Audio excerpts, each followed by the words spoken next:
चावल हमारे देश की एक मुख्य फसल है। पूरे देश में धान की बड़े पैमाने पर खेती की जाती है। देश में धान की 50% खेती वर्षा आधारित क्षेत्रों में की जाती है, यानी बारानी क्षेत्रों में। वर्षा न होने की स्थिति में किसानों को मुश्किलों का सामना तो करना ही पड़ता है और वो धान की सिंचाई के लिए नहरों, ट्यूबवेल आदि के पानी पर निर्भर हो जाते हैं। धान की बुआई अच्छी तरह से तैयार खेत में 2 तरीकों से की जाती है: शुष्क सीधी बुआई और गीली सीधी बुआई।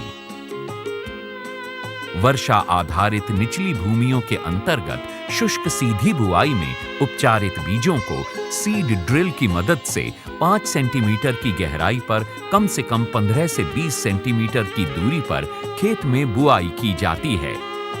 शुष्क सीधी बुआई के अनेक लाभ हैं, जैसे कि इसमें श्रम कम लगता है, क्योंकि धान की परंपरागत बुआई में हमें चावल के बीजों को नर्सरी में लगाना और उनकी देखभाल करनी पड़ती है जब तक कि वे पल्लवित न हो जाएं। इसके बाद हमें इन अंकुरित पौधों को एक खेत में लगाना पड़ता है। जाहिर है, इसमें बहुत अधिक श्रम और समय लगता है। सीधी बुआई में हम इस पूरी प्रक्रिया से बच जाते हैं। इसमें बीजों की बुआई सीधे खेतों में की जाती है। इससे किसानों के समय और श्रम दोनों की बचत होती है। इस पूरी प्रक्रिया के दौरान हमें बहुत से यंत्रों की भी जरूरत नहीं पड़ती। राष्ट्रीय धान गवेषणा केंद्र ने नया तकनीक निकाला है, जिससे सूखी जमीन में सीधा बुआई किया जाता है। इससे क्या फायदा होगा? हमारा 30 से 40% लेबर कॉस्ट घट जाएगा। उसके साथ साथ जो धान हम लोग रोपाई धान करते थे, उससे ये 10 दिन पहले ये मैच्योर हो जाएगा। किसान इस पद्धति को पसंद करते हैं क्योंकि इससे खड़ी फसल की स्थापना जल्दी हो जाती है। बीज सीधे खेत में बोए जाते हैं। मिट्टी की नमी बनी रहती है और पौधों की जड़ें मिट्टी को जकड़े रहती हैं। ये पौधे वाष्पीकरण को भी कम कर देते हैं।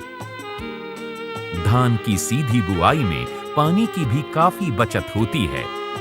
गौरतलब है कि धान की परंपरागत बुआई में नर्सरी से पौधे निकालकर खड़े पानी में बोए जाते हैं। इस पूरी प्रक्रिया में पानी का भरपूर इस्तेमाल होता है, जबकि सीधी बुआई में चावल के पौधों को खड़े पानी में बोने की जरूरत नहीं पड़ती। धान की सीधी बिजाई करते हैं तो इसके द्वारा हम 3000 लीटर से 22 लीटर प्रति किलो धान पैदा कर सकते हैं। तो इसका मतलब ये हुआ कि हम 600 से 700 लीटर पानी बचा सकते हैं।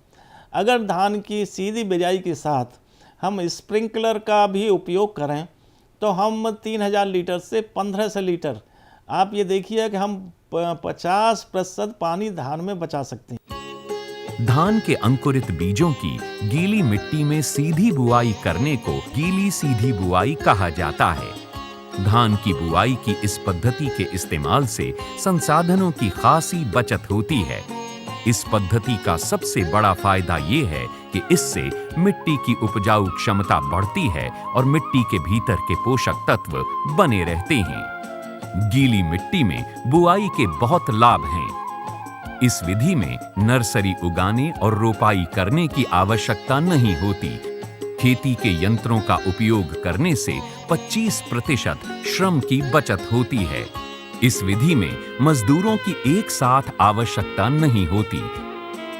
यकीनन इससे मजदूरों पर निर्भरता तो कम होगी, यानी लागत में कमी आएगी। इस विधि में धान की फसल 7 से 14 दिन पहले पककर तैयार हो जाती है। सीधी बुआई वाली फसल की प्रतिरोधात्मक क्षमता ज्यादा होती है, खासकर इसलिए क्योंकि सीधी बुआई मिट्टी के जैविक तत्वों को सही मात्रा में बनाए रखने में मदद करती है, जिससे कि फसल की गुणवत्ता और पैदावार बेहतर होती है।